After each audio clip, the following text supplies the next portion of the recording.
السلام عليكم ورحمة الله وبركاته. soo dhawaada asxaabteyda sharafta iyo qiimaha iyo qaayaha badan. waxaan rabaa caawa inaan inii soo bandhigo arrin ku cusub shacabka Soomaaliyeed iyo magaalada Muqdisho. qofka ugu horeeya markuu soo galayaan bilaabayaa. waxaan u jeedaa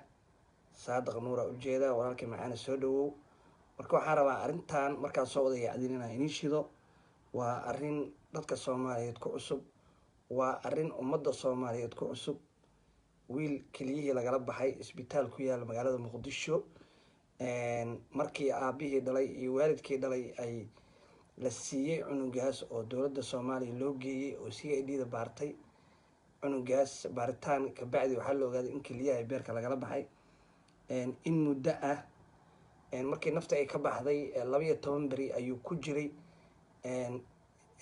frinjeer. kabacdi xeeralyaha guud iyo CID da ayaa baartay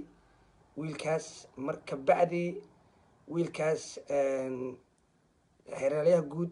markuu dacwadii nimankii masaarida loo geeyay oo in muddo socotay waxa uu heshiiyay masaarida iyo xeeralyaha guud. meeshaas isfahan ka dhacay. xeeralyaha guud warqadu soo saar ninkana la duugu yiri cideena ilaa hadda wax jawaaba ay hees habeeraatay male. please video hala share gareeyo. waan kugu celinayaa dhageysta asxaabteyda. marka waa in kala baxaya 7 qofood ay daawanaysa.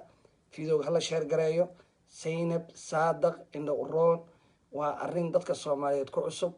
waa wiilkaas yarka waa 3 sano jir 6 qalin ayaa lagu sameeyay kaadi haysta.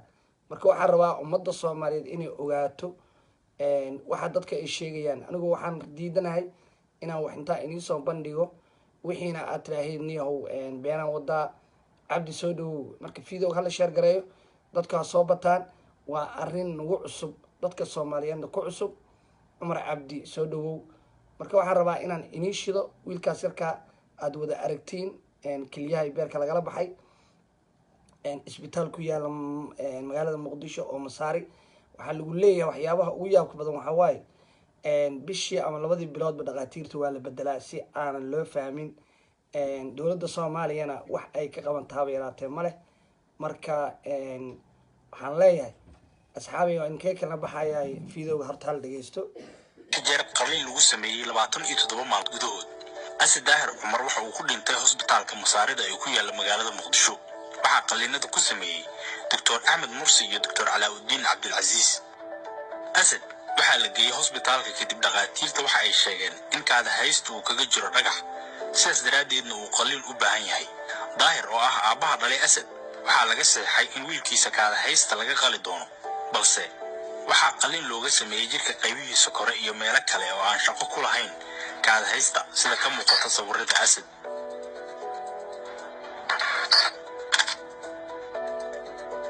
qalimada lama sii marka hore kaada haysta aan u keensaday dhibaatada taagan. raajaa la diray, raajaan soo saaray kombiyuutaraan saaray. wuxuu yiri wax oo macnaha oo dhibaato leh cunugan haystaan ma jiraan. meel yar oo xidid xataa ma u haysto kaada haysto dhagax iska fadhiya. markuu taagan yahay dibtu isku aadina dhagax. markuu seexdana kaadada ma dhibayso.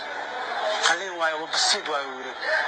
weli wiil oo meesha ka shaqeynayo Cabdiraxmaan Leeraa wuxuu ugu sheekay in laser lagu qalay xataa uu sheegay dhibaato u salehen. waxa lacago waxaan ku heshiinay $260 lacag. $260 lacagan dhigtay 6 beri oo jiifaayo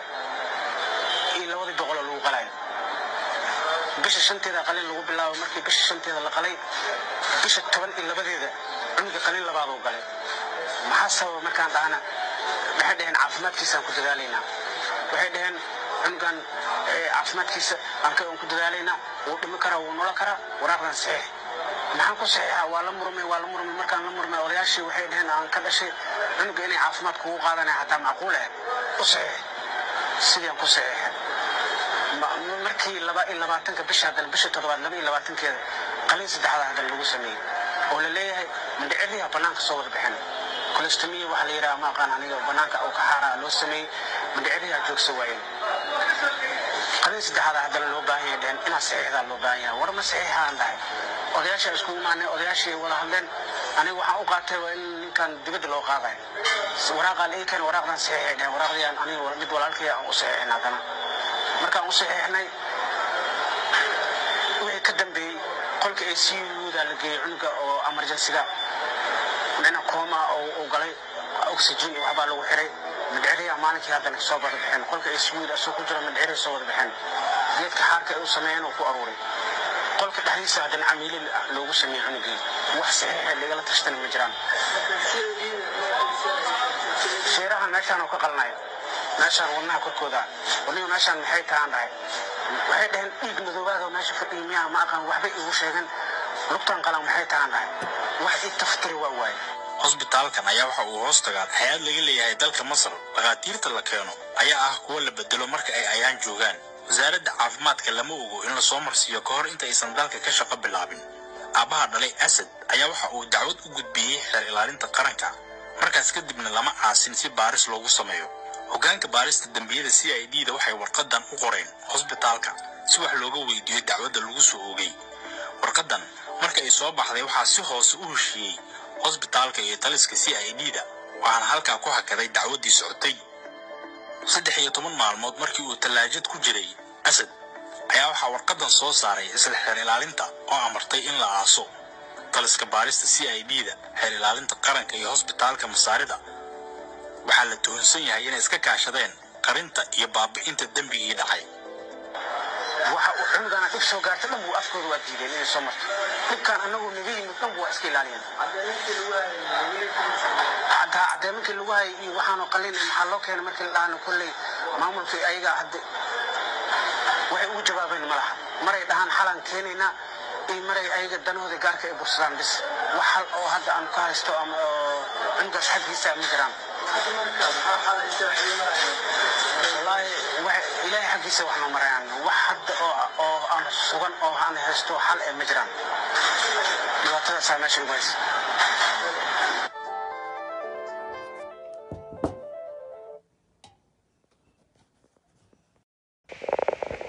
مركوا أمكي إنك مرحبا إلهي وأمك إنك دو إلهي أصحاب تيجا وإنك أمك دو إلهي يرادو waxaan rabaa marka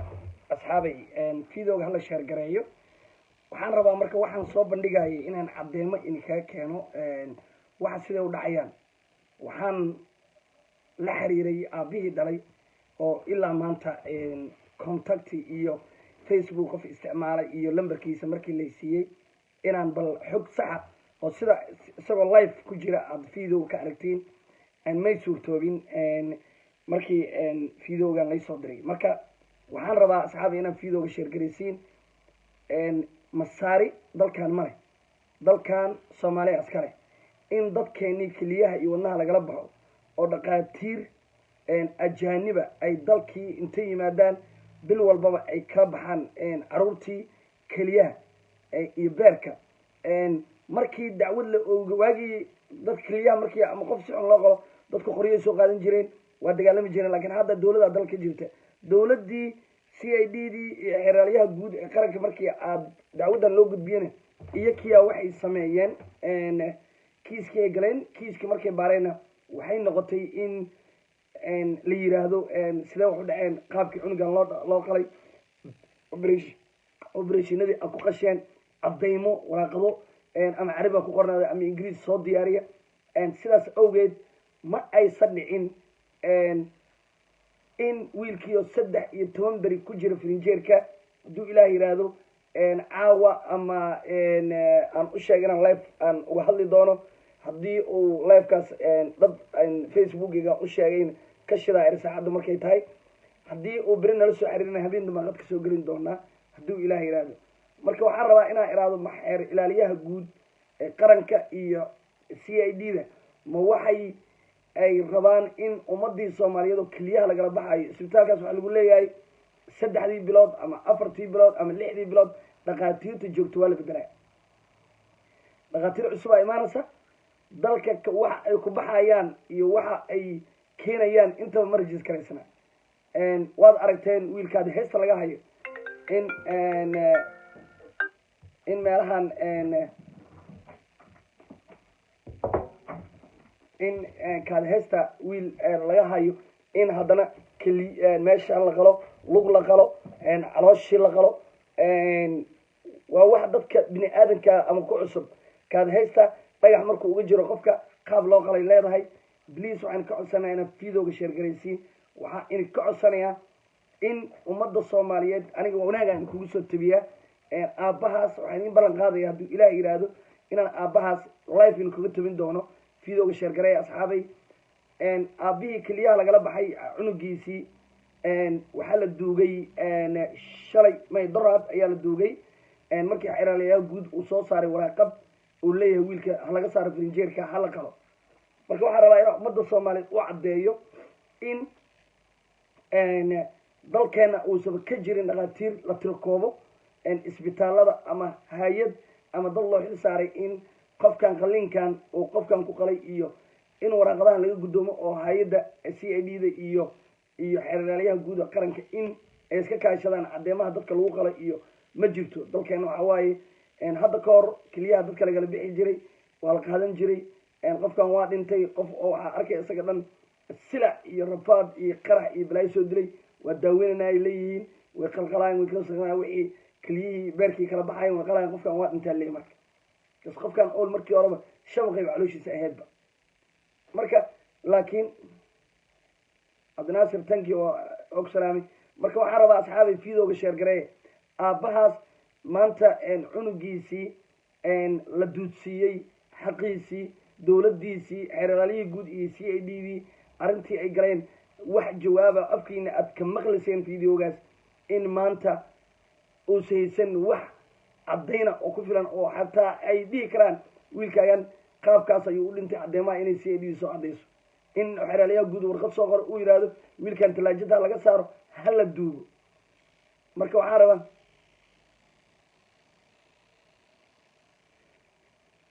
waa mahadsan tahay walaalkay marka waxaan rabaa in arrintaas ay sameeyeen masaarida isbitaalkaas waxaan ka codsanayaa in xeeralyaha guud iyo CID da in arrintaas ummadda soomaaliyeed iyo baraha bulshada iyo waa la dhigay idaacadihii magaalada muqdisho waa qaateen intaynu ku fashilmin oo madaxweynaha maalin wuxuu tegay maxkamadda sare iyo maxkamadda gobolka banaadir wuxuu yiri sharciga waa in cadaalad ka sharaysaa danta qofka waa in cadaalad la helaa marka waa in dadkaan ay cadaalad helaan cunugoodii iyagoo lacagtii laga qaatay 260 ayuu sheegay aabihii saasay tahayna muusan helin xaqii ka maqnaa inaa qofkaan haddii caddaymo CID da qofkaan hadday caddayso lama maqna soomaaliya ma naga noqdo qofkaan falka ku dhintay qof haddii la dilo maanta CID da qaadanayso baaritaan ku sameynay qaabka qofkaan u dhintay CID da caddeemaha celisa marka haddii CID diiba wax caddayna aysan haynba ummadii soomaaliyeed mugdi ayaa gelaya xeeralyaha guud iyo maxkamadda sare iyo CID da waxaan ka codsanayaa in aabbahaas wiilkiisa keliyaha iyo beerka lagala baxay ay nimanka masaarada ay kala baxeen in caddeemo saxa shacabkana loo soo bandhigo ehelkii iyo qaraabadii cunugaas yariiska oo 3 sano jirayna la helaa sababta wiilkan waa caafimaad qabay wiilkan 100% waa caafimaadkiisa taam ayuu ahaa keliyaha kaadheysta keliya ayaa dhagax uga jiray dhibaato badan ma qabin maalintii waa ordayay kaadi markay qabato leh xanuun qabanaya cunuga sida la sheegay markii raajisa la saarana seesara xataa ku dili karnaa ay dhaheen waa maqlaysiin aabihii dhalay cunuga oo waraysigii in ka horreeyey ayuu ku jiray marka waxaan ka codsanayaa inaad fiidooga ii sheergaraysiin waxaan idin ka codsanayaa ummadda soomaaliyeed fariinta aan gaarsiinaya waxay tahay ama dowladda soomaaliyana in wax laga bedelo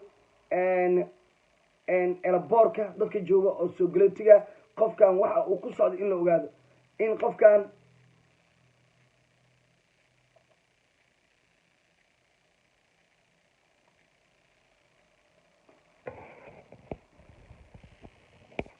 marka waxaan rabaa inaan ummadda soomaaliyeed u caddeeyo qof walba oo soomaaliya wuxuu u baahan yahay cadaalad maanta dowladnimaana wada deeqda maanta dowladeeni haddii aysaba ka jirin cadaalad oo xiraaliyahay guud ee qaranka uu soo saaray yuusuf oo ku jeeda abu macane uu soo saaray waraaqad uu leeyahay wiilkaas hala duugo qaabkee lagu duugaya maxaa lagu duugaya caddeyna maxaa caddeyna oo loo haya wiilka lagu duugaya sabab cunugan maxuu sameynaa maxaa ciddaan oo caddeena wiilkooda ka dhintay maxaa lagu duugaya ha sax cumarow caddayntii waa inii soo bandhigay oo waraysigii videogii idinka horreeyay camal ayaan kusoo bandhigay aabiyo hadlaya videogii markaan ka baxaad dhegeysan doontaa aabiyo hadlaya idaacadihii magaalada muqdisho kasoo diyaariyey qaabka cunugan markii hore loo qalay qaabka ay ahayd wax iga waa caddeemo waxaan iska hadlaya ma waa isbitaal ku yaala magaalada muqdisho oo masaarida ay maamusho waxaaba lagu leeyahay 3 biloodba dhakhaatiirta waa la bedelaa xaggee lagu arkay wax oo meesha tugnima ka jirta ma dalka keliyaha iyo beerka in carruurta lagala baxa miya waa 3 sano jir 6 qalliin ayuu maray kaad heesta keliya dhagax uga jiray qof bini aadan oo loo sheegi kara haba yaraatee ma jirto dalka wuxuu u baahan yahay cadaalad xeer ilaaliyaha guud iyo CID-da iyo maxkamadda sare waxaa looga baahan yahay ciddaas inay cadaalad hesho aabbahaas maanta idaacadaha muqdisho la hadlayay ee dhibanaa ee wiilkiisii frinjeerka laga soo saaro la yiri duug oo xiraaliyaha guud ee qaranka uu ku yiri wiilkan duug waxaa la iska rabaa sababihii qofkan oo ku qanci lahaa macnaha wuu qaatay dowladda soomaaliya waxay tiri cunugan waa frinjeera la gelinayaa frinjeera la geliyey CID-dii iyo xiraaliyaha guud iyo masaaridii ayaa waxay wadeen baaritaan ka bacdi waxay garteen CID-dii iyo xiriiryaha guud iyo nimankii masaarida ah in cunuga la duugo waxay isku afgarteen iyada og aabihiina waa maqliseen warqadaa loo keenay leeyahay cunugan waa in isbitaalka laga bixiyaa frinjeerka laga bixiyaa la duugaa marka waa dareemi kartiin dhibaatada meesha ka jirta marka waa dalku wuxuu u baahan yahay cadaalad dhakhaatiirta noo joogto dhan maca turki maca masaari maca sirlion kulli waa in la baaraa hoosha ay hayaan haddii dalka laga rabo wanaag ama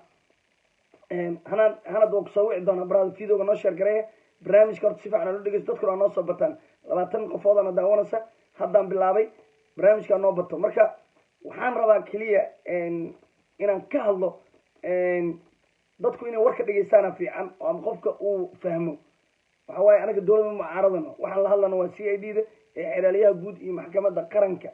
maaha farmaajo qaranimo ku dhigan dad kasoo dhiga aniga dowladda mucaaradka daa dowladda kuma dheganina waxaan rabnaa in sharci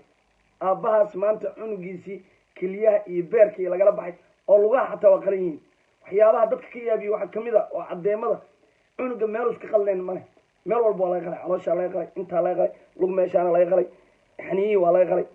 meel cunugii haba yaraatee 6 qalliin ayuu maray calaykum assalaam waraxmatullahi wabarakaatu dalku wuxuu u baahan yahay cadaalad dadku waxay u baahan yihiin cadaalad aabbahaas cunugiisii ku waayey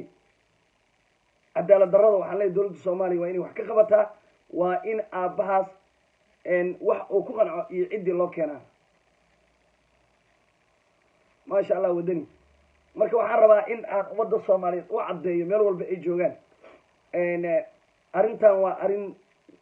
cusub waa arrin dadka soomaaliyeed ku baraarugeen waxaa laga yaabaa hooyooyin badan iyo aabooyin badan in la qalday oo cunugoodiio xanuunsan oo la yiri intaa laga hayaa oo haddana saas ay carruur badan nala kaga dilay waxaa la rabaa in la baaro isbitaalkaas dadkii lagu qalay labadiis maalintii la furay ilaa hadda intii qof ee qalliin martay waa in la baaraa iyo inta ku dhimatay waxaa soo baxaya caddeemo qofkan marka la qalaayo waxaa lagu qalaa caddeemo qofkan kaada heestaa laga qalaya qofkan lugaa laga qalaya waxaa la qoraa waraaqado oo lacag lagu kala bixinayo marka waxaan rabaa ummadda soomaaliyeed inaan ugu baaqo in dadkan dalkeena iska maamulanayo in lagu banaan baxo in la iska qabto waa arrin naxdin leh waa arrin naxdin leh waa arrin nagu cusub asxaabay videoga hala sheer gareeyo la wadaaga asxaabtaada waan ka soo dahay waxaan u soo galay keliya barnaamijkaas inaan inii soo bandhigo keliya anoo ini jecel maxaa yeelay waa arrin naxdin leh waa arrin aniga taabanayso waa arrin farxiyo taabanayso waa arrin cabdi wacalaykum assalaam waraxmatullahi wabarakaatu cid walba taabanayso in dalkeeni isbitaal ku yaala wax lagu qabanayo aan la ogeyn wax lagu qabanayo aan la ogeyn waxaan rabnaa markiina ummadda soomaaliyeed aan gaarsiiyo fariinteeda ay tahay aabbahaas waa inuu cadaalad helaa xeeraalyaha guud iyo CID-da iyo maxkamadda sare waxaan leeyahay aabbahaas wiilkiisii 6 meel laga qalay maantana la yidhi iska duug waa inuu cadaalad helaa dadka cadaalad ayaa deeqda annaga dowlad mucaarada mayno dowlad ma jirto ma dhahano laakiin waxaan leenahay waa in aabbahaas sababihii loo duugay ayaa meesha ku jirta sababtoo ah way heshiiyeen mar haddii la duugay c i d dii iyo nimankii masaarada way heshiiyeen haddii wiilkii la yidhi hala duugo asxaabay bliis videoga hala sheergareeyo haddii kale dad badan ima fiirsanayo waa ka baxaya anigu waxaan idiin soo galay inaan idiin soo gudbiyo wararkii ugu dambeeyey iyo waxa magaalada ka socda iyo waxa magaalada ka dhacaya barnaamijyadeedu waa isdaba yaalaan barnaamij kalaan rabay inaan ka hadlo xasaasiya laakiin arrintan ayaan aabbahan maanta la xiriiray oo teleefon kula hadlay waa ii suurtoobi weysay wuxuu yidhi anaa raadinayo waana kusoo waca hadduu beri isoo waco life ayaa u arki doonteen hadduu ilaah yidhaahdo waxaan rabaa inaan ummadda soomaaliyeed gaarsiiyo isdhaqaatiirta dalkeena joogta wax controla ama wax la xisaabtama ma leh waxay haystaan ciidamo u gooniya waxay haystaan dhaqaatiir u gooniya markay rabaan ay baxaan markay rabaan yimaadaan daawadooda ma controlan shaqada ay qabanayo ma controlna aaway caafimaadka wasiirka caafimaadka aaway maxkamadii sare ee dalka aaway war dalkan wuxuu u baahan yahay in la samato bixiyo maaha uma baahna dalkan in dib loo celiyo waxa waaye aabbahaas maanta wuxuu codsanaya inuu cadaalad helo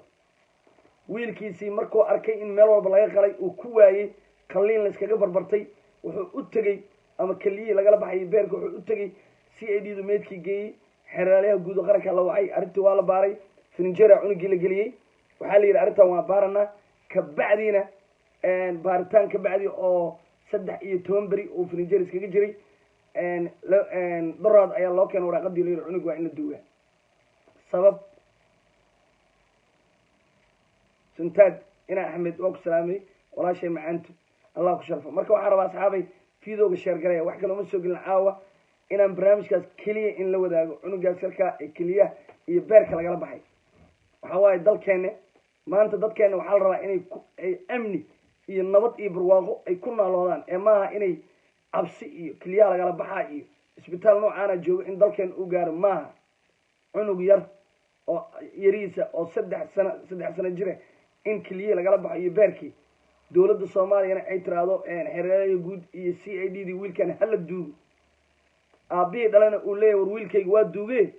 duuga ay tiray shalna ininkan c i d dii xereeraha guude maxaa cadaalada oo aan haystaa marka asxaabi waxaan ka codsanaa videoga sheergaraysiin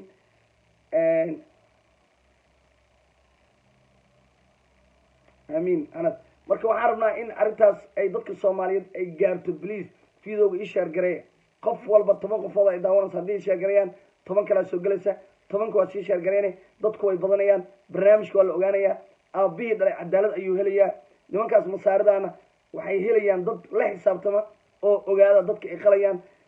inta qofood ay qaleen qalimadii lagu guuleystay qalimadii aysan ku guuleysan dadkeena maaha dhar la tulaayo maaha dadkeena waa dad soomaaliyeed oo dalkoodii jooga ha masar haddaan joogi laha ugu barbarta anaa inii imida laakiin dalkayga in niman dhaqaatiire ilmaheeni keliyaha kala baxaan wax loo dulqaadanaya maaha wax loo dulqaadan kara maaha xeer ilaaliyaha guud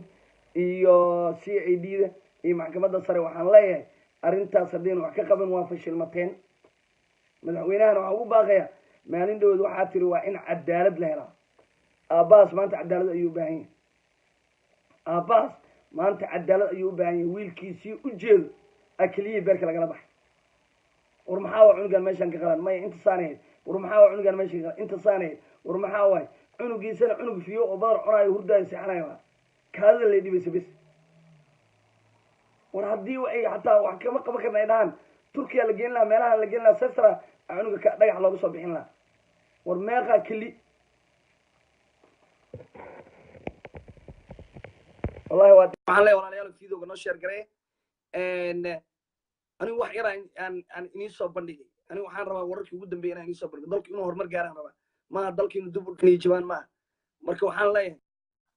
haye cumar haye halo ha baraay war fiicantahay waa fiicanahay alxamdulilah maxaa la aniga cumar sane geedi adana maxaa la waxaa tahay ismaaciil saxadkayga tahay saxabana soo dhow barnaamijka ku socotaa barnaamijka maxaa la yani caruur yar maxaa la oo yani maxaa lahaa ayaa ka sheegni macnaha sooma ha caruur keliyaha lagala baxay barnaamijka si fiican u dhegeystaa fiicnaan lahayd ha yacni caruur baa sheegaysaa maxaa lahaa oo yacni keliyaha lagala baxay camal no sooma ha ha ewar camalkan qadkaa waa gogo-a baraada qadkaa waa gogo-a waxba ma lagaa maqlo qadkaa ka xun ninkaas waxaan rabaa marka asxaabay videoga inaad noo sheergaraysiin waxaan rabaa inaan ummadda soomaaliyeed usoo bandhigo dalku maanta meeshaan uu taagan yahay dadaa soo gaarsiiyey maaha in dadkii soomaaliyeed ee nabadda filayey dadkii soomaaliyeed ee cadaaladda filayey dadkii soomaaliyeed ee filayey in ay dalkooda iyo maxkamadooda iyo c i d dooda ay ku qanacsanaadaan maanta in aabbihii soomaalida uu yidhaahdo wiilkayga duugaa la yidhi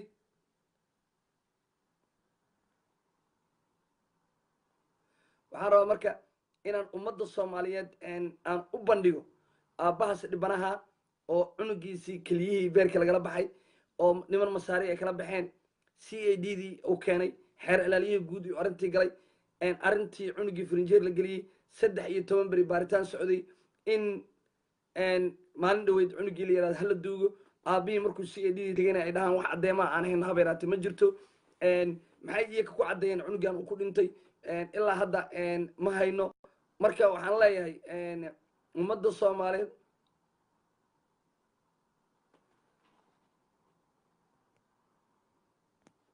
marka waxaan rabaa inaan ummadda soomaaliyeed u sheego dalkeenna maanta cadaalad u baahan yahay saddexdan sheegay hadday dadka cadaalad u farayn iskaga wareega dad sharciga yaqaano oo cadaaladda faraa la keenayaa waa la baaray kaafiya cali waa la baaray abaayo waad aragtay videoga waana la soo bandhigay maaha wax qarsoon maaha waa soo qabanaya baraada waa soo qabanaya hadda hanad ayaan wacay isagana waa suganaa marka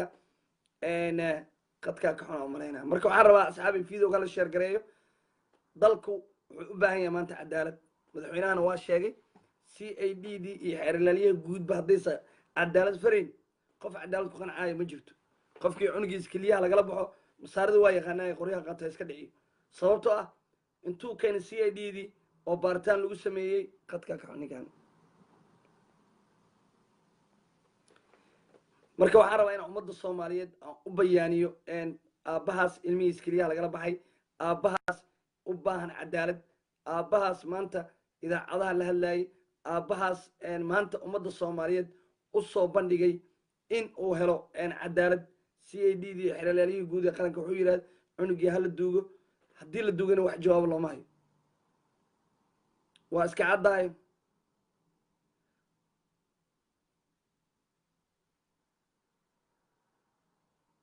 saddex jir 6 jeer keliyaha lagala baxay 6 jeer qaliin maray keliyahan lagala baxay brada 3 jir waayo iyo ma 6 jir maaha 3 jir cumaraan la hadlaa 3 jir 6 jeer qaliin maray oo keliyaha lagala baxay marka waa isbitaal masaariya aabbihii cunuga dhalay wuxuu caddeeyey nasiib wanaag maanta oday life ama facebook yaqaana maaha markaa xiriir la sameeyey wuxuu ii caddeeyey ama aad dhegina ku maqlayseen videogii aan ka hayay in la yiri 13 beri isagoo cadaalad sugaya in la yirahdo wiilkaaga duug markii xeerlayaha guud warqad soo saarana ay isku qornayn wax adi tafaafiila ama arrimahaas kiiski waa la xiray waxaa iska fahmay c a d da iyo xeerlayaha guud iyo nimankii masaarida marka waad dareemi kartaa in meeshaas uusan wax cadaalada ku haysan dadka waxaan ka codsanayaa fikrada saliimka ahay waan soo qabananaa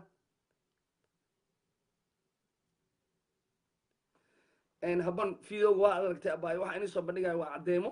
videoga idinka horreeyey oo aan cabaar dhan ku jiri ilaa aabiyo hadlaayay markaan ka baxaa qof walba daawan doonaa taleefonkanaan idinkaga duubay waa aabe cunugiisii 3 sano jir 6 mar qaliin maray keliyihii beerkii lagala baxay markii la keenay cunugii c a d da baaritaan lagu sameeyeen waxaa caddaatay c a d da xeerlayaha guud waxay caddeeyeen in keliyaha beerka cunugii lagala baxay laakiin sababaha ay uga bixiyeen ay weydiin doonaan baaritaan dheer tafasaad dheer kabacdi waxaa soo baxday in xeerlayaha guud uu warqad mar labaad soo saaro uu yidhaahdo cunugii hala duugo aawey sharcigii aaway aabbihii dhalo wuxuu ku qanci lahaa aaway dalkan waxa waaye dhakhaatiira iska joogta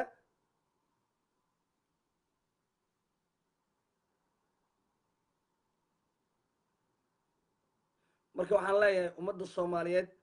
ee idaawanaysa videogaas ii sheer gareeya waxaan rabaa in xeeralayaha guud uu arko videogaas maxkamadda sarena ay aragto c a d dan ay arkaan sababtoo ah saddexdaas dalkay cadaalad u yihiin hadday saddexdoodaba cadaalad filayn muxuu madaxweynaha u dhahaya marka cadaalad hala furo aaway dalkii cadaaladda laga sugaayo aaway madaxweynaha hadalkiisa aaway aabbahan dhibanaha xaqiisii markii cunugiisa leeyahay isku duug wuxuu uu jiifay 13 beri ayuu frinjeris kaga jiray aabihii cunuga dhalay aabihii cunuga dhalay wuxuu yidhi 13 beri ayuu wiilkayga frinjeer ku jiray ilaa haddana asxaabi video waa la sheegay ilaa haddana ma hayo wax cadaalada waxaan ka codsanayaa ummadda idaawanaysa ama idaawan doonto waxaan ka codsanayaa videogaas ii sheer gareeya xeeraalayahana way gaaraysaa c a d dan rag ka shaqeeyana way hayaan facebookeyga way gaaraysaa maxkamadda sarena way gaaraysaa dalku cadaalad ayuu u baahan yahay haddii ilmihii yaraa keliyaha lagala baxayo 3 sano jir qalliin 6 mar qalliina maray wallaahi billahi tallaa qofkii arka waa videogaas qofkii daawada caloosha xanuunaysa videogaas qofkii arkay caloosha xanuunaysa maxaa yeelay noloshay ma arag noloshay cunugkaada heesta dhagax uga jiro oo halkan laga qalayo war xaggee lagu arka waxaas aaway sharciga aaway xeer ilaaliyaha guud waxaan ugu baaqayaa ummadda soomaalida waa ku daawanaysaa maanta xeer ilaaliyo guudaa noqonaysaa laakiin beri waxaan noqonaya inaad u noqoto qofkii cadaalad darradii iyo ilmihii keliyaa lagala baxa adiga laftigaaga maxkamad lagula soo taago waa inaad cadaaladda ka shaqaydaa c a d dana waxaan leeyahay waxaa laynii furay cadaalada laynii furay dadku waa inay cadaalad helaan xaggee lagu arkay wiil 3 sano jira oo 6 maroo qalliina maray keliyahana lagala baxay xaggee lagu arkay kaadi heesta dhagax yar uga jirtaa bis war ma qali karno haddii kaadi heesta dhahan turkiya loo geyn lahaa waa seesara lagu soo bixin lahaa xaggee lagu arkay $260 laga qaatay uusan awoodin inuu cunugiisa badbaadiyo markuu c a d isagoo meeda keenana oo meel walba ka qalana la baaray oo dhakhaatiirka la geeyey oo la fiiriyey iskaan la saaray keliya iyo beerkii cunugii male warbal sugbal cunugan frinjeera lagu xareeyo c a d rag ka socday iyo xeelaalyaha guud waxay tageen isbitaalka masaarida baaritaan dheer iswaraysi dheer caddeemo dheer waxaa soo baxday 13 beri kabacdi in wiilkii yaraa la yidhahdo hala duugo eylkii intii la wacay aabihiis haye maasha allah waa duuganaa wiilkii haye maxaa nooysin caddeemo wax caddeemo ahayna habeeraata ma jirto war aawey c a d du 3 beri iskaga damba noqonaya kiiskaaga xeelaalyaha guuda qaatay xeelaalyaha markuu aadan xafiiskiisa waxaa leeyahay c a d da ka doono war aawey cadaaladii aawey dhakhaatiirtan dalkeenna iska jooga dhakhaatiirtan dalkeenna jooga miyaysan ahayn dhakhaatiir la turkoobo wallaahi iyo bilaahi iyo tallaahi waddamada kale dhakhaatiir walba caddeemaa laga diyaariyaa waxa ay qabanayaan iskaanay marayaan soomaaliya joogta meel walba waxaa marayaan iskaan caddeemo waay qofkaan la marsiinaya annaku male iyakaa haysta combyuutarkii qofkii iyakaa qalaya soomaalidan waxay u tahay keliya inay ay waraaqadaha iyo waxaasi ka daba wado aaway cadaaladii marka aaway c a d d aaway baalkii isheega xeelaalyaha guud aaway maxkamaddii sare ee dalka aaway xaggee aadeen oo kusoo qabanaya cumar waxaan rabaa inaan ummadda soomaaliyeed gaarsiiyo war aabbahan wiilkiisii duugay muxuu ku duugay meydka in la duugo waaba fiican tahe aaway caddeemankii aaway aabbihii wuxuu haystaa waraaqadii ka soo baxday c a d da wuxuu haystaa waraaqadii ka soo baxday xeelaalyaha guud wuxuu haystaa warqad ka timid dhakhaatiirta muqdisho ee saaray raajooyinka iyo ka qaaday in cunugii keliyaha lagala baxay aawey muxuu ku duugtay wiilkiisii aawey cadaaladii aawey war dadkaan in la baaray miyaysan ahayn aawey maxkamaddii sare aawey c a d da aawey dadkaan in la tiro koobo miyaysan ahayn isbitaal walba hadda ka horna waa ka hadlay isbitaallada waxaa la rabaa in dad la geeyo dad inay ka shaqeeyaan oo riboodyo kasoo diyaariyaan qofkaan ma la qalay ha awraaqadii lagu daray ken maxaa laga qalay intaana laga qalay haye intuu markii hore xanuunahay ehelkiisii la weydiinaya qaabka loo qalay iskaanka lagu qalay aawe aa loo baahan yahay ma dadkeena in lagu barbartay u imaanaya masaarida dalka haddana 3 bilood barqaatiirtu waa la bedelaya aawe cadaaladii aawe cadaaladii asxaabi waxaan ka codsanaa fiidowga iyo sheergaraysiin aabbahaas dhibana ayaan xaqiisa u raadinaya waxaan fariin gaarsiinayaa CID-da waxaan fariin gaarsiinayaa xiriiryaha guud waxaan fariin gaarsiinayaa maxkamadda sare waxaan fariin gaarsiinayaa madaxweynaha ra'iisul wasaaraha in eelkaas cunugoodii sharci darrada lagu duugay waa inay cadaalad helaan dalkiisii in maanta masaare ilmihii keliya kala baxaan wax loo dulqaadan kara maaha wariyaa kuwa liibiya iyo masar iyo yemen iyo keliyaha lagala baxaa ma muqdishii haddana maraysaa marka waa dhaqaatiirtii keliyaha xaggaas kala bixi jirta waay ayaa la keenay muqdisho ayaa la yidhi keliyaha kala baxa aaway cadaalad ma jirto miya dalkan cadaalad ayaa lagu joogaa qof walba xaggiisa war xilalka dadka loo magacaabo maba qabtaanba CID-da waxaa loo xil saaray in wax walba oo dal ka dhac baaritaan ay ku samayso qof haddii la dilo qof haddii dhaawac loo geysto guri haddii la dhaco baaritaana socda iyo kaa baaraya aawey marka aawey asxaabey waxaan ka codsanayaa fiidowgaas inaan ii sheergeysiyo aabbahaas cadaalad u helo waxaa igu ballama aabbahaas inaan life in kugu soo fadhiisiyo beri ama habeen dambe hadduu ilaahay gaarsiiyo haddii aan helo waay because sababto ah waa niyo jabsan yahay idaacadda maanta uu la hadlay idaacadaha magaalada muqdisho wuxuu sheegay in wiilkiisii uu iska duugay masaari maa dal kale warar isbitaalada ay joogaan waa in la baaro waa in kombiyuutarada la geeyaa shaqaalaha ay haystaan in laga wareejiyo loo shaqaalaha ini jooga kombiyuutarada ma yaqaanin haa in la yidhahdo qofkan kombiyuutarka fadhiya waxaan kaa rabnaa qof walba oo qalin galaya caddiimihiisa waxaan rabnaa in la keeno aawe ma jirto haddaysan aqoon dadka shaqe kombiyuutarada shaqaa loo geena dada la fadhiisina oo leeyahay ninkan waa inaan lacag ku siidin kombiyuutar u soo bartay qofkaana leeyahay soo caddee waxay kuu sheegaan qor qofka la qalaayo waraaqadihiisii qaabka loo qalay iskaankii wixii o dhan soo dir CID-da keen dalkeenna aawe ma jirto dalkeenna ma jiro asxaabay please aabbahaas wiil 3 sano jir ah 6 mar qalin loogu sameeyey keliyii beerkii lagala baxay waa inuu cadaalad helaa waxaan rabaa marka inaan u sheego inaan ummadda soomaaliyeed gaarsiiyo in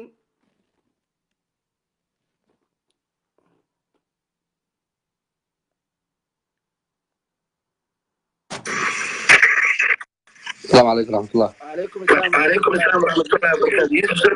أنا بوقت أنا آدم في برنامج كان مرة أنا لسه كلمي والله إني برنامج كان آدم في عيني هاي وحن آدم في حسنا هاي إن ما في لهلا ضدك دلوقتي سندد حقوق ولا سبعين إني بناك صادقان أنا وبصير قارس مكشفين إني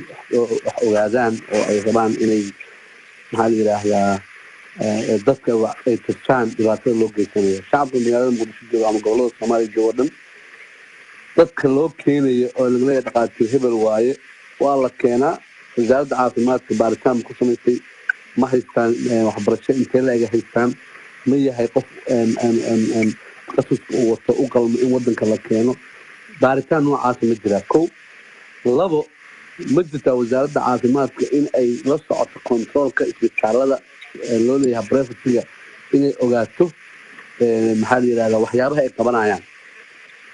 waxaan ognahay magaalada muqdisho in shaqaalo badan oo wadamo kale ka yimid la keenay dowladda waxay ka qaadataa maxaa la yidhahdaa canshuuray ka qaadaa viya la jaajgareeyaa vigaas waxa waaye viisay ku joogaan markay visada ka dhacdo waa loo cusboonaysiiyaa laakiin quality controlkii dadka rabay inay controlaan wasaaradda caafimaadka ma controlsho ma ogaatay dadkan waxay yihiin aqoon intay leegay leeyihiin tacdiyada dadka loo geysto inta operation la iskaga sameeyo ee la leeyahay okay warqadan saxiix bisi la yidhahdo oo asaas saxiixay qallinkan inuu 50-50 yahay waa loo sheegay waana laga saxiixay waana wixiina waa dhaceen ma shaqaynayso in cunug yar oo 3 jir ah 6 qallin lagu sameeyo waliba markii hore loo cadeeyay la yiri kaadahaysta waxa uga jira dhagax yar dhagaxii yaraa معنيه اوبريشن كان نجا ما عنده ماشي لو بس ما هم كان هالتكليه كركي سودان قلقلان wuxuu xaq u baahan yahay wax walba mid kale ninka organ kaliya maahan dad badan oo shacab oo Soomaaliyeed ay ku dhibaataysan isbitaalada ku dhibaataysan daawooyin la iska siiya warqado la iska qoraa maxaa la yiraahdaa qalino la iska sameeyaa aaway dadkii xaq loogu lahaa dawladdu ma ka shaqeysaa dadka xuquuqdoodii inay kontrolsho isbitaalada dhaqaatiirta dawladda laga soo waday dhalinyarada joogta wadanka hadii dhaqaatiirtu rabo aan experience lahayn in wadanka ka shaqeyso dhalinyarada wax la baray aan shaqo haysan magaalada dhexda fadhida shahaadooyin haysta wax bartida qaatida lama ogolaan shaqeeyaan yaabo fiidowga adag waa daawadaha waa fiirsaday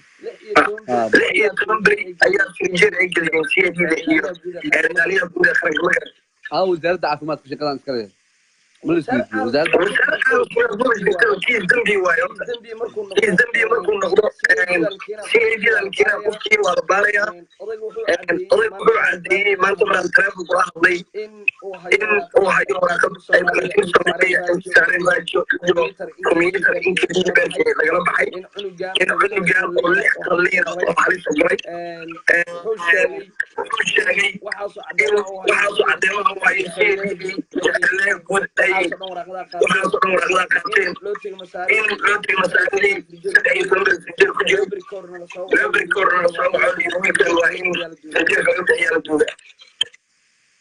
aad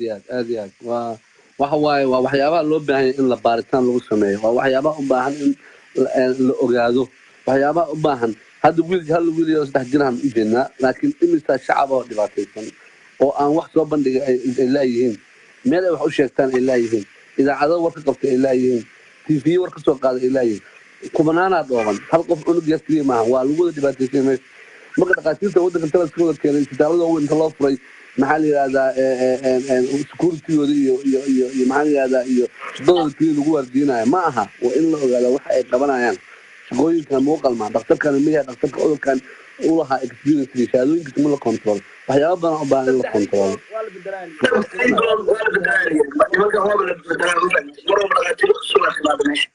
ninkii qaladkan galay operationkan sameeyey waxaa laga yaabaa inuu wadanka jooginba oo la celiyaba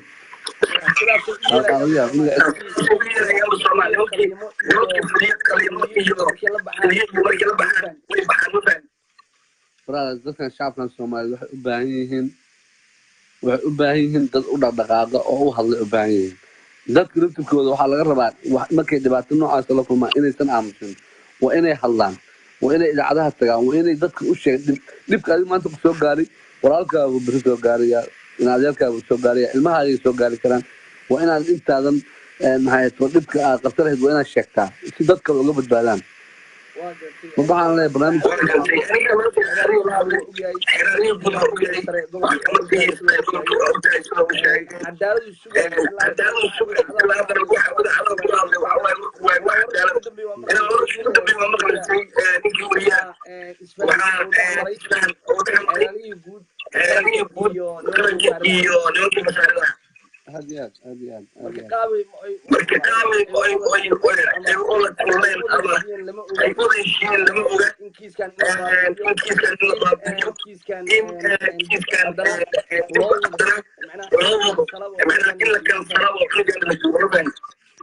هذه والله باهي هي إن لغش قيسي أنتان من كان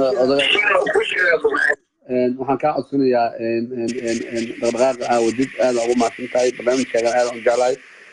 dhibaatooyinka jira in banaanka la soo dhigo dadka masaakiinta la caawiyo dadka walaalaha barnaamijkan daawada waxaan ka codsanayaa inay kaala qayb qaataan wacyigelinta noocaan oo kaleeta ah in dadkii la dabagalo in dadka masaakiinta la caawiyo shaqada qaybta aad u aawadi maahan dadku inay arkaan macnaha wanaagga la qabanayo waa inay ka shaqeeyaan marka waxaan codsanayaa maxaa la yiraahdaa waxaan rabaa marka in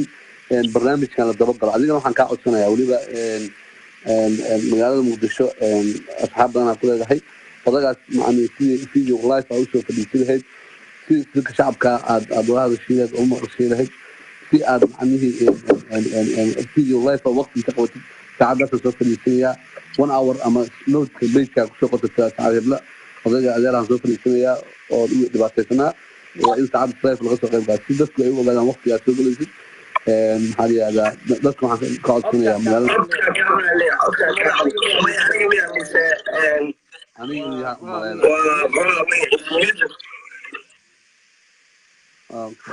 qaaliga ahaada waxaa laga yaabaa in aniga tahay marka waxaan codsanayaa marka dadka dhan walaalaha Soomaaliyeed inay barnaamijkan inaan sida looga harin oo in la dabagalaa oo in laga ilaa meesha ugu dambaysa la gaarsiin karo la gaarsiiyaa dad badan oo magaalada Muqdisho jooga waxaa jira dhibaatooyinkan oo kale u jeeda laakiin inay barnaamijkan oo kale markay arkaan waa inay dabagal u sameeyaan adigana waxaan ka codsanayaa arrintan ka harin meesha ugu dambaysa ay gaari kartaa la gaarsiiyo waa in habeen iyo maalin arrintan ما سنت يوسف قد كإبرة لين هي هذا واسدة يوسف قد كجري هذا ملاي مغليا شينا يا عبدي يا سمية هذا ملاي مغليا شينا قد كجري سيدا سامرك عدكيس يوسف نغني هذا ملاي مغليا حرم مركا إنان إرادة بحث إن شاء الله سيدا أول شيء إن يوسف وردين دونا وأنا سوق من دونا بحث البناء عنقيسي كليا على قلب حي إن هذه اللي مغليا ولا مغليا كافي هاي يجري أوكي وما سنتين codkiisa ay u soo noqonayeen marka waxaan rabaa cunug yaroo 6 sano jir ah 6 qalin maray haddana niman masaare ay kliyay beer kala baxeen in 13 bari ka bacdi darar la duugay aabii dhalay idaacadaha oo la hadlay isagoo wax cadaalad u seelin marka ma sha Allah Sumaye marka waxaan rabaa inaad fiidowgii wada share gareysiin Diamond soo dhawow Sumaye soo dhawow Shukri soo dhawow Saciid soo dhawow dhammaantiin soo wada dhawaada marka caawa barnaamijka waxa waaye wiil 3 sano jira oo kaadi haysta dhagax uga jiray ayaa waxaa la geeyay isbitaal masaarida ee leedahay ay ku yaalla magaalada Muqdisho aabihii markuu geeyay cunugii iskaani waxaa la saaray waxaa la yiri ibta ayuu saaran yahay dhagaxa cunugii markii kaadida qabato xanuun qabtaa inta kale waa fiican yahay waa ordaa badan waa cunaa marka waxaa la yiri cunugan waa la qalaya ama seesara lagu qalaya looga soo bixinaya ama caadiga looga soo bixinaya مقدشة أباي سمي مقدشة واي مركا كبعدي مركي إيشاق محلا عنقي خلين ليري لبا بقول يلح ذن أضي وسهين وكاني أي عنقي أضي سيح ليري ولا قليا مركي لا سيح هذي عنقي ما يسال هذا الجليي أرص عدو كجري عنقي وعلى صار أنت شاب ذو قد جنتاي عنقي أنت هذا نمت كل جنتاي عنقي وماشان حنيها هذانا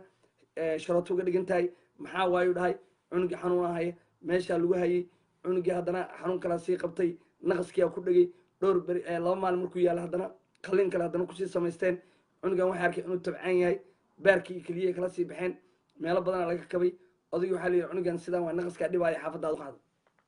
حافظ مركو كان عنق أوليا بي حنون أيا قبتي كبعد مركو حنون كقبتي وحوس سميي CID دو جاي أستغفر الله عنق واد أنتي وقال CID دو جاي بارتانا لو سميي حلاليا جودا أرنتي قلي عنقي إتريان وأكو سلام برادر شينا سودو gudoomiye waa ku salaamay horta arrintan inta badan way nagu soo noqnoqotaa ka dhacda arrimaha Muqdisho وعليكم السلام kulay سفيان codkayga ma la maqlaa سفيان horta ogaas waan kaaga mahad celinayaa qaabka investigatingka u samaysay mar labaad waxaan kaaga mahad celinayaa sidaad ugu kacday dhalinyarta magaalada Muqdisho xaaladaha badan taa kaliya maahan anigu aragtidayda inkastoo aanan dalkii adiga dambayso oo aadan in badan aan ku noqnoqon laakiin waxaa muhiim ah in shakhsi bilaadan oo da'yar oo saqiir oo caafimaad soo raadiyay in haddana lagu tacadiyo oo iskaba daayna caafimaadkiisii la siiyay laakiin haddana محمد لوف محمد wixiiba keligiiba laga bixin marka waxaan u baahanahay ku taaganahay wado ku maqlaa waxaan u baahanahay gudoomiye adduun waxaan u baahanahay kaliya hadal maahan waxaan u baahanahay in si dhab ah waxaan lafteeda loo daba galo shiino ma dhageystay aan ka dhex galay waa dhageystay runtii dee anigu hadda markaan joogaa wax badan investigator ku ahay waan dareemaa magaalada Muqdisho waxa ka socda laakiin nihow adduuno marka aad magaaladii aan ku dhalana aad fiiriso dadka ku nool wax badan ma fahmi karaanbu macnaha ma cabsi bay ka tahay ma wixii bay ku dhiiranayn ma culayse kala saaran anigu ma fahmi karo qofka hadda hadduu dhintay maanta lifekaasaad ka soo gashay waad ka hadashay after 2 week kadib hawshaasi way dhammaatay wax laga dab raacaya mala mina taas aniga waxay u noqotay wixii dhaca 2 beri 3 beri la buubuniyaa waa laga haraa taas anagu marka macnaheedu ma samaynayso inaan annaga hadda hadalno oo aabihii dhalay aan la qaybsan weyno wixii wiilkiisa ku dhintay aan fahmi weyno yaa mas-uuli responsibilityga qofka qaadaya dhakhtarkan ajaanibka waa naqaanaa waa nursing hadduu doono qalliin ma yaqaano operation uu sameeyey wixii buu la baxay wuu la dhoofay dalkiibuu masaari buu dib ula noqday hawshiisii buu galay cunugii waa u dhintay alloore waa la duugay minaha waxa waaye tacsiida madaxa loo saaray allahna minaha ka sawaabi saqiir aakhir allah kaaga dhigo waxaasoo dhan looma baahno waxaa la rabaa waxaan xaqiiqdu qofka responsibilityga ka ah dhakhtarka liisanka in lala noqdo loo sheego inuu meeshan cure daaweyn u yimid mooyaane inuusan waxba kala noqon mina annagu waxaan rabnaa markaa waxaan horta micnaheedu yay saameynaysaa waxay kow saameynaysaa dadka isku sheegay inay mas-uul dunida ay meesha ka yihiin oo awr amriga ah kuwaas ayay hoos imaanaysaa anigu aragti ahaan marka aan dhinac walba ka fiirsho kuwa lafteedu marka waa in loo record gareeyaa oo la yiraahdaa markii aad xilka haysay wasaaradda caafimaadka gabadha joogta markaad xilka haysay intaa iyo intaas qof ayaa agtaada ku dhimatay adoo wasaaradda caafimaadka jooga oo weliba wasaaraddii aad dhisatay oo aad weliba aad fadhido marka ugaas waxaan kugu soo celinayaa keliya runtii horta arrintaada waan kugu hambaliynaynaa waxa anagu aan qaban lahayn ayaad noo qabatay waan kuu sheergaranaynaa waan kula qayb qaadanaynaa oraax ahaan ficil ahaan dadnimo ahaan dhaqan ahaan intaba waan kugu taageeraynaa waxaanan leenahay guddoomiye si wanaagsan hawshaada u qabso hawshanna micnaha waxa waaye adoo hawshaadii qabsan lahaa privateka ah ayaad haddana mid guud qabanaysa annaga tii privatekana la fogaataba marka saaxiib waan kugu hambaleynaynaa 100% waan kugu soo dhaweynaynaa si sharafan ilaahay minaha jazaakallah khayra kaa siiyo dadku waxay u haystaan keliya inaad private keliya shaqo gooniya qofku inuu qabsado oo dantii guud fiirin laakiin taada adoo haysta ayaa dantii guud fiirisay saaxiib waan kugu hambaleynayaa guddoomiye weliba ciyaalkii xaafadda jecelan waa islahayn raggii booni wada ciyaari jiray waan ahayn raggii meel ku wada dhashan waan ahayn waan kugu soo hambaleynayaa saaxiib thank you very much so adiiso ma kaaga mahadcelinaa waqtiga waan kaaga mahadcelinaa shiina wiil dhalinyaro ma sha Allah waxaan rabaa markii inaan ummadda u sheego dadkii gadaal ka soo galay waa arrin uguba oo ku cusub shacabka Soomaaliyeed magaalada Muqdisho in dhaqaatiir masaarida ay isbitaaladii carruurtii kaliya kala baxayaan beerka kala baxayaan dowladda Soomaaliyeed ay soo warkeen wasaaradda caafimaadka markii la gaarsiiyay CAD-da iyo xeeladaha guud qarankana waxayba noqotaba in la yiraahdo arrintaas waa dhamaatay hal la xiro hal la damiyo cunug 13 beri CAD-da ay gelisay frinjeer in waalidkood sugayo cadaalad in haddana la yiraahdo wiilkii duuga wax ummadda Soomaaliyeed ku cusub ma waxaan leeyahay war shacab oo kaca cabsoonina anigana idin jeedin Muqdisho in la jooga waa imaada waa baxa waa imaada cid bini aadan ka cabsoonaay mare السلام عليكم وعليكم السلام عبداي ريورني أرنتا سوى جرتا ديك فيري كجرتا مدينة إيو حي كجرين إيو ماشان كلام حيث كجود بعد إسبيتال بدن إسكج أي كجرتا إيه سكجرين لكن لبا هو كجرتا ديك فير هو كجرتا مساريد هو كجرتا تاس أنا هو بقول كيو بقول أنا هو أيه قبل أنا أركا لقى لبحي والله سكر يري قبطي ولا جي لو بركت بحال في الجيرك كجرتا صوتنت واقلتي ديك فير حتى هو كجرتا لأن أكوت أو أكبر لابو تختار كور ولي ما عرفت واقلتي أنا حتى كي ماذا والله أكتوبر كهر واجو يو ديسمبر تيك صلبت سامالي سدح بلودا سوجو واقلتي ديك فير أنا ولا شيء كل ما والله وحال ده لو ما لنا لقي ما أنت كلنا وحالي قاتب نيت كده واقلتي محل هذا مركز أبو باغسا إن حرلية جود محكمة الصلاة CID ده يدور الصومالي مع أبو باغسا نن إسبيتال جوجو أو قروته ولي جاي الله ما عرفت سفيان ما عرفت هرت دكفر ما قش هرت واقل ها ديفير iyo واقل ها isbitaalada dhan waa tagtay waa buuqdaa ها نين ميليتري أو قرى وتكور اسبتالك جدها اوبريشن كجلاي si fiican maxaad ugu baaqaysaa marka ممنوع كتاه ممنوع كتاه دونك haye maxaad ugu baaqaysaa marka waa fahnay waana ognahay hadda waan loo cadeeyey aabihii dhalaya noo cadeeyey cunugii keliyaha iyo beerka lagala baxay والله dacwad ودي badan iyo استساكا 13 يوديكلي beri على bacdi جالس joogay طوري ويل waa ولا caadi لك waxaan يسا طوري ويل ولا لك يسا طوري واكح ماضي وين كلا بحايان والله هبا بقول حتى هدا كهر لبدا كوني شنت مرة تجي اسبتال كاس جبرة جيني كيسيني يا لقى سوودي وحوا لو قابو واي وحالك يعني مساريد على كيني لو بركد بوا ميد وايا والله أيضا waa gartay marka qof oo xuquuqdeena u doodaya horta ma jiraba farmaajo naga mas'uul ah xasan cali khayra naga mas'uul ah afkaasay wax ka yihiin waa gartay marka waa afka laga sheegaa oo hadda waa aragtay xeer ilaaliyihii guud iyo marka CID qaranka annaga reer muqdisho iyo reer soomaaliya oo dhan inay kacda markaas sida adigoo kale anaga waa kugu buuro gelinaynaa nin ragaa tahay waa kula socday mar walba waa kula socdaa barnaamijyadaada xiisaha leh inta meesha ku jirtana waa salaamayaa marka dhibaato fara badana lagu hayaa waa gartay marka fariintaa faray maxay tahay ugu dambaysaa maadaama aad wiil dhallinyaraa tahay arrintaana aad ka daqnanaysid aniga yul waa joogaa cid aa ka baqaayo walaa ra-iisul wasaare walaa madaxweyne ma jirto dad walaalahayga waaye waxaa leeyahay adiga meesha leadership u ah in laga dhiijiyo dhaqaalahan hadda saa ugu indho furan tihiin in lagugu dhiijiyo ummadda soomaaliyeed taasaa dhihi lahaa waa mahadsantahay saaxiib waana ku salaamayaa haye abo macaan thank you cabdi waa kaaga mahad celinaya marka waa dareemaysiin waxaan waa wax uguba waa wax soo jiray waxaan ugu baaqayaa dhalinyarada soomaaliyeed iyo dowladda soomaaliya waxaan ugu baaqayaa in arrintaas meel laga soo wada horjeesto madaxweynaha iyo ra-iisul wasaaraha waxaan baaqayaa iyo xildhibaanada waxaan ku baaqayaa in isbitaalada dadka keliyaha lagala baxo la booqdo arrintaasna wax laga qabto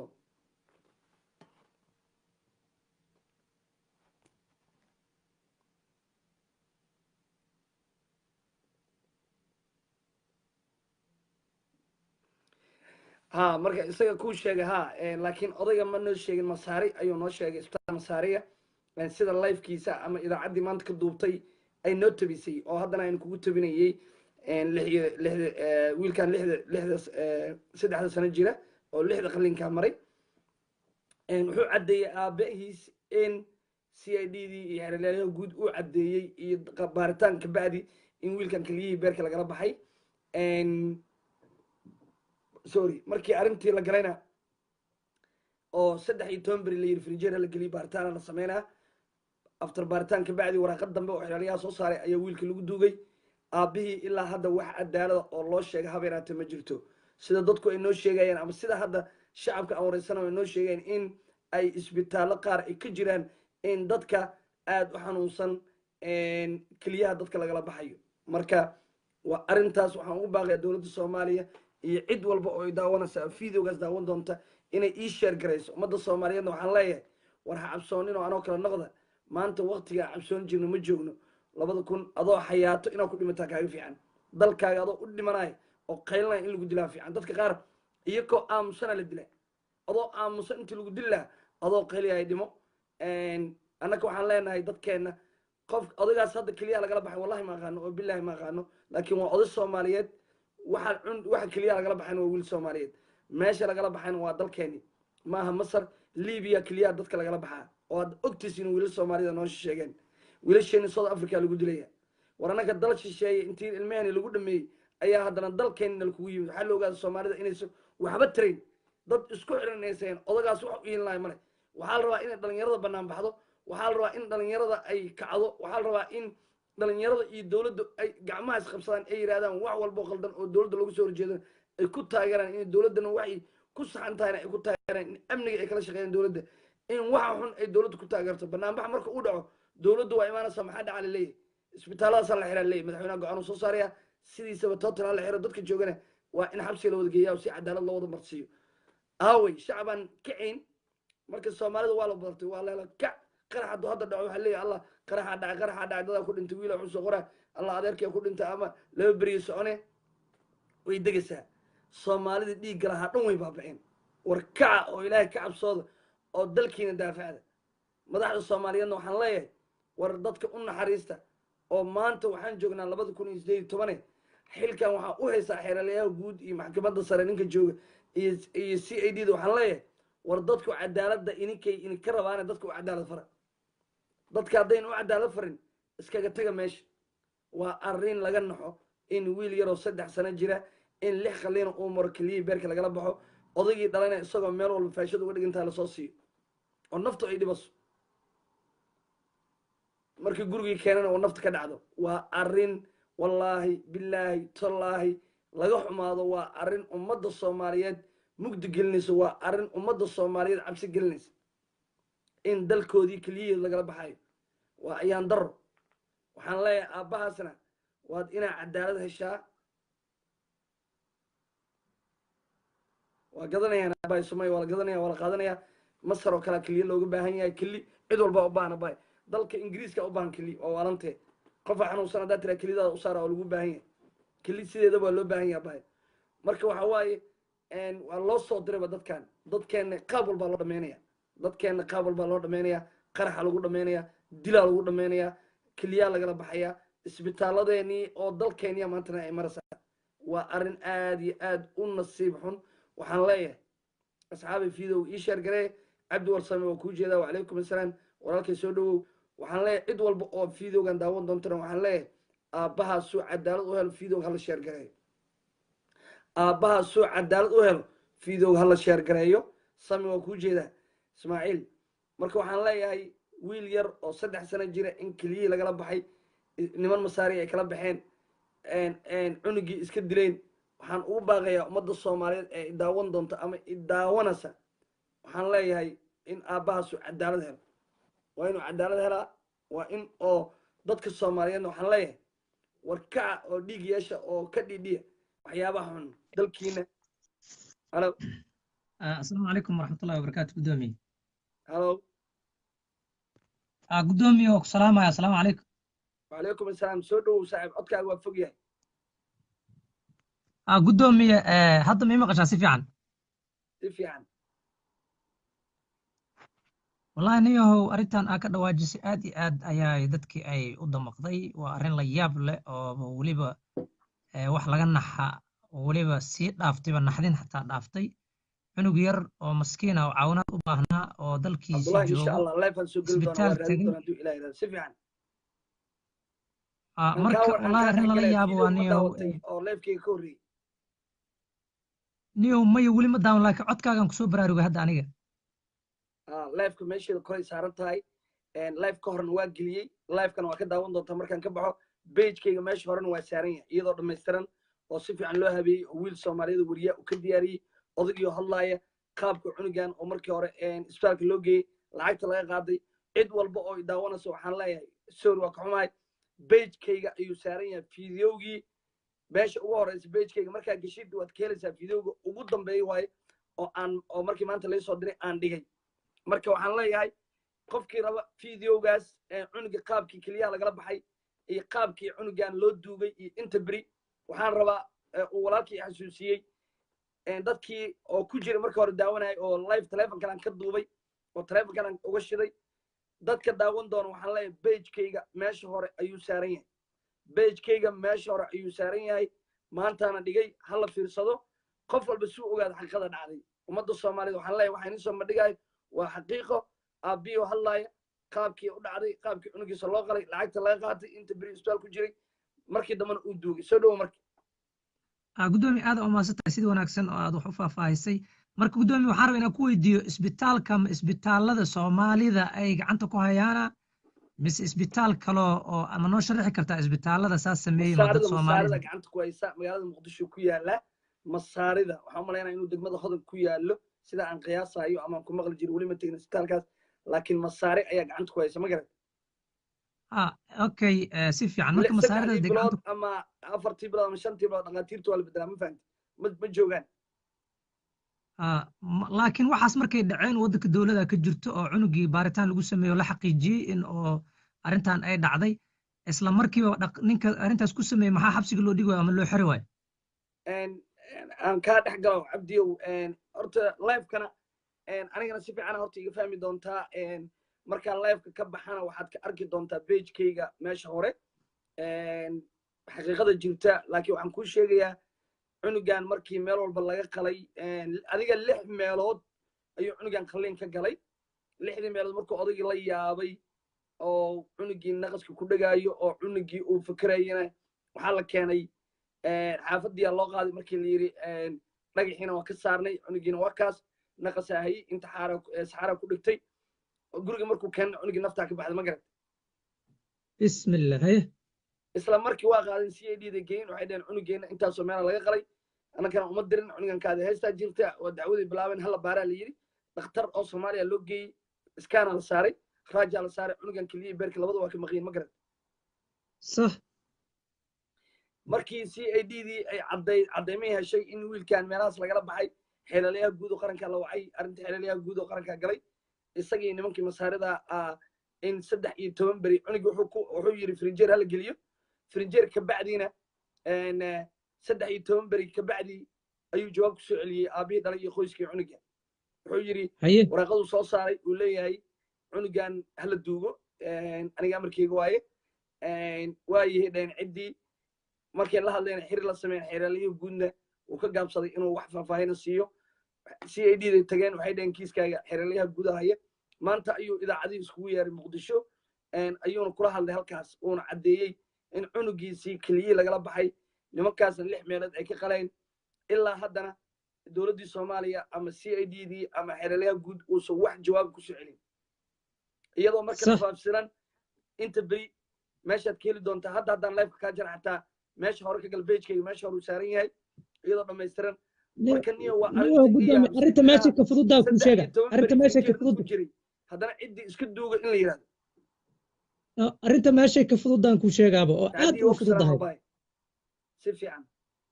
arrinta meesha ka fududahay xeer aleelaha guud tilaabo laga qaada maxay xeer aleelaha guud way ka badan yihiin Soomaalida dambiga dhacayna mas'uul ka yahay maadaama oo asiga loo xil saaray oo jawaab soo celi waa asaa tilaabo laga qaadaya ma garat waa sax tilaabo laga qaada bika asaa kiiska cidda haysay ya aabaha wiilka dhalay ayaa caddeynaya cidda kiiskiisa gacanta ku haysay ha xeer aleelaha laga rabaa asiga inuu kiiskii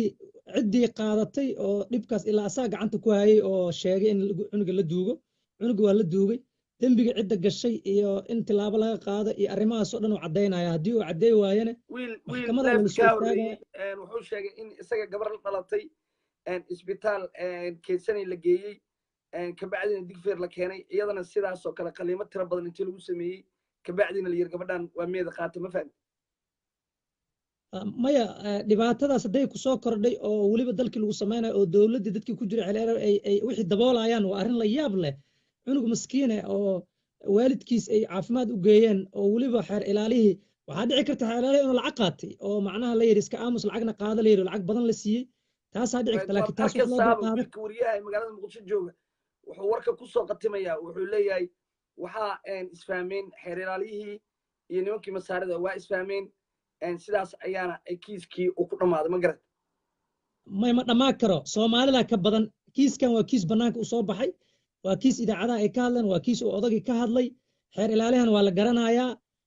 haddii uu arrintaas wax ka qabo xeer ilaaliyaha ma aha mid loo dhaafi doono si kastaba arrintaana waxaa waaye guddoomiye barnaamijyo badanna ka sameey xeer ilaaliyahana hadda wuu dhegaysan doonaa fiidiyogan oo wuuna gaarayaa ma garatay waxaan u sheegaynaa ma faka karo xeer ilaaliyaha dembiga uu galayna maxkamada la soo istaagayaa si kastaba xeer ilaaliyaha ma fakaro waa inuu xaqiijiyaa arrintaas odaga ciddii dembiga ka gashay cunugaas waa inuu banaanka soo dhigaa haddii uu soo dhigi waayo sida xaqiiqada ah xeer ilaaliyaha ma faka doona dembigaas uu geystay oo mas'uulka ka yahay asaa loo ciqaabi doona asaa loo ciqaabaya maxaa yeelay asaa wixii daboolay cunugina hala duugo dhahay amarkiisa lagu duugay ciddii wax dembiga geysatana ilaa hadda jawaab ma uusan ka soo bixin cunugaas maskiinka xaqiisa maduub banaanka kuma dhici doono mana loo dulqaadan doono xeer ilaahay hadduu inuu jiifto oo lacag qaato marka waxaan rabaa cabdi warsamow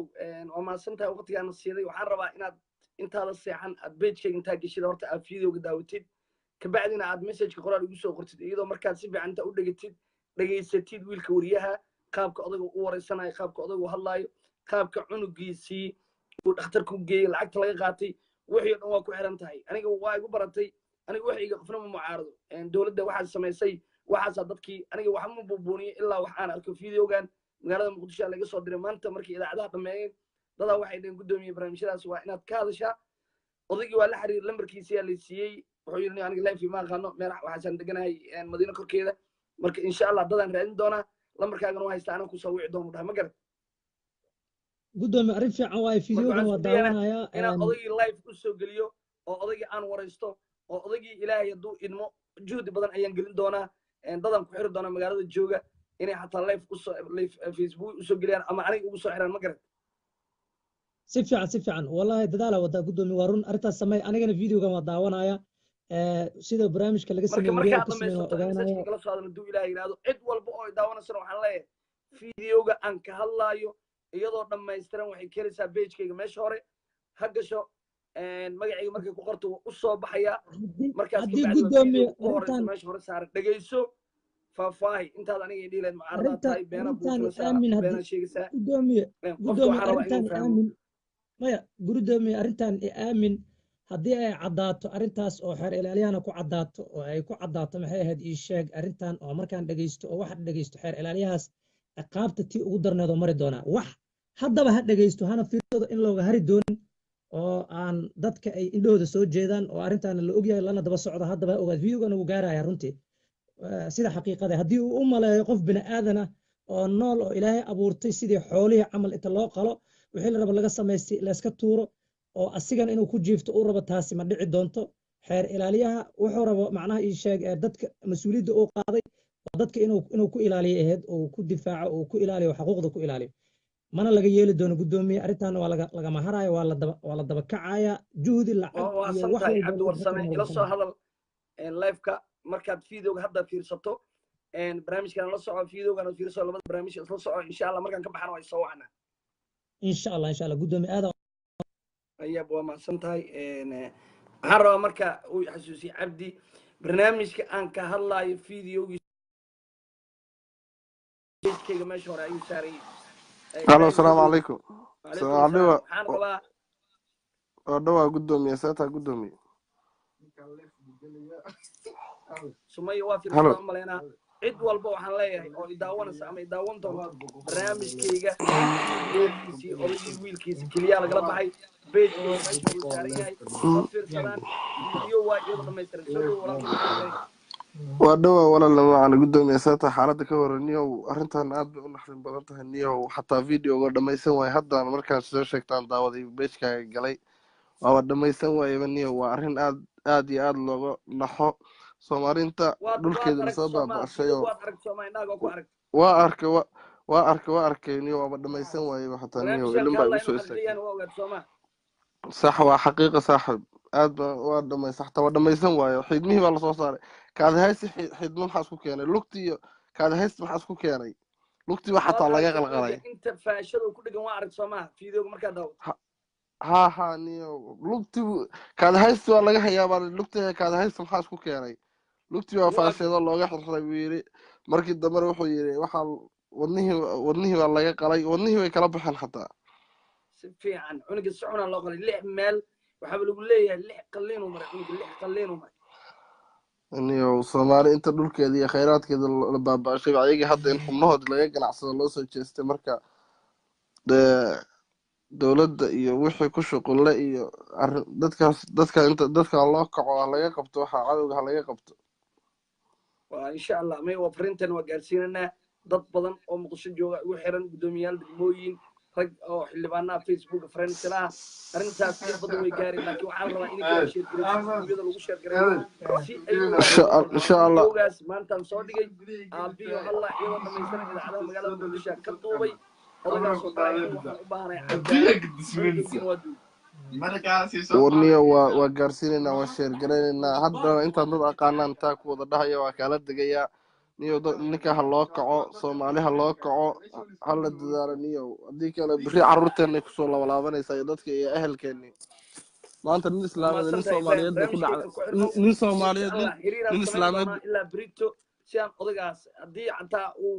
leefkeyga aan waqti isku weyn waxaan isku dayayaa in dhalinyaro weriyaala oo magaalada jooga inaa idhahdo leef ka soo waraysta odaga soona dira hadduu ilaah yidhahdo barnaamijkoo dhamaystiranna waa arki doonteen hadduu ilaah yidhahdo insha allah niyo hadda follow saaraya waa kula soconaya maanta qof islaameed bay ku dhacday nin soomaaliyeed bay maanta ku dhacday beri dadkaaga iyo ehelkaaga laga sheegi doonaa isbitaalka intay u raadsadaan arrimo caafimaad iyo gargaar caafimaad intay u raadsadaan baa ehelkaaga way ku dhici kartaa marka ha laga gaaro waa mahadsan tahay soomaaliha loo kaco guddoom waa mahadsan tahay cabdullaahi sheekh kuma dalbana yarkii kale cumar isagana uma dalbana cabdullaahi saadaale saaxiib qofka ugu dambeeya kamerada kuma dalbana marka waxaan leeyahay walaalayaalo waxaan ka codsanaya mar labaad iyo mar saddexaad barnaamijka aan ka hadlayo isagoo dhammaystirno videoa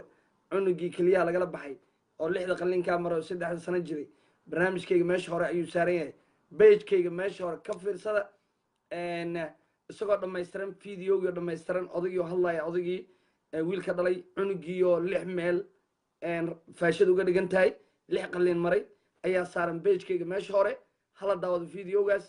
please waxaan ka codsanayaa videogaas laftigeeda share gareeya asxaab badan say u harto waxaan idin ka codsanayaa mar labaad iyo mar saddexaad inaad videogaas share garaysiin inaad videogeena share garaysiin aabbahaas uu cadaalado helo waxaan isku dayayaa friendskayga dadka idaawan doona inaan aabbahaas live ku casuumo waqtiga rabta ahaato ilaa 2 saac oo habeenimo subaxnimo ha ahaato 2 qof hada daawato dee rabto odagaas waxaan isku dayayaa inaan live soo geliyo hadduu jaanis noo helo aabbahaas dhibanaha suu xaqiis u helo inaan u qeyla dhaamino ummadda soomaaliyeed aan tusno in aabbahaas wiilkiisii uu ku waayey in keliya lagala baxay dalkiisii isagoo jooga uusan cadaalad helin marka waxaan ugu baaqayaa ummadda soomaaliyeed ee idaawan doonto in videoga la sheer gareeyo live barnaamijka aan ka hadlayo isagoo videoa odagiina meesheedu saaran yahay waxaan leeyahay dowladda soomaaliyana aabbahaas cadaalada loo raadiyo aabbahaas cadaalada waa inuu helaa xeelalayaha guud arrintan waa ku ceeboobaysaa CID da arrintan waa ku ceeboobanaysaa maxkamadda sare ee dalka arrintan waa ku ceeboobaysiin haddii muwaadin soomaaliyeed awal muwaadin soomaaliyeed Ethiopia loo dhiibay mare hadda waxay maraysaa muwaadin soomaaliyeed in cunugiisii niman masaarida ay dalka gudihiisa keliya ogala baxaan waa arrin nagu cusub waa arrin gubi inta dadka keliyaha lagala baxayo oo aan la sheegin ayaa daran marka waxaan leeyahay barnaamijkan aan ka hadlayo dhammaystiran videogii qof walba wuxuu ka daawan karaa barnaamijkayga aabbihii oo hadlaya wiilkii oo 6 meel ka qalan waxaan leeyahay asxaabtayda meel walba aad joogtiin waxaan noo balama barnaamij dhammaystiran aabbihii oo leefa anigoo ina jecel wasalaamu calaykum waraxmatullahi wabarakaatu bye bye